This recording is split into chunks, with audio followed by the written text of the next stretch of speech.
જય શ્રી કૃષ્ણ, જય દ્વારકાધીશ. હલો બધા મિત્રો મારા ભેગા વસ્તુ બતાવો. હા, નામ લેશું તો મોઢામાં પાણી આવી જશે. કેમ બાકી તડકો હે?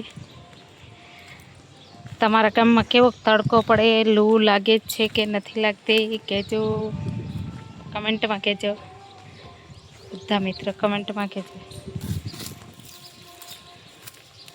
કે દ્વારિકાનો નાથ મારો રાજા રણ છોડ છે, કે એની મને માયા લગાડી રે. આવી ગયા ભાઈ, આવી ગઈ. કેમ છે બાકી કહેજો હો કમેન્ટમાં કે બરાબર છે કે નથી. જરૂરથી જય દ્વારકાધીશ.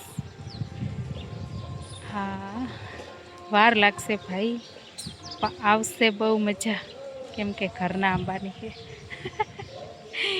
જરૂરથી કહેજો ભાઈ કમેન્ટમાં કે બેન સાચી વાત છે, ઘરના આંબાની કેરી છે ભાઈ. વાર તો લાગે ને. આંબો મોટો કર્યો, પછી મોટો થયો, પછી મોર લાગે, તે પછી કેરી આવે ભાઈ. એને ખાટકી કે પાકે પછી મોટી થાય, તે પછી પાકે ભાઈ, એટલે ખાવાની મજા આવે.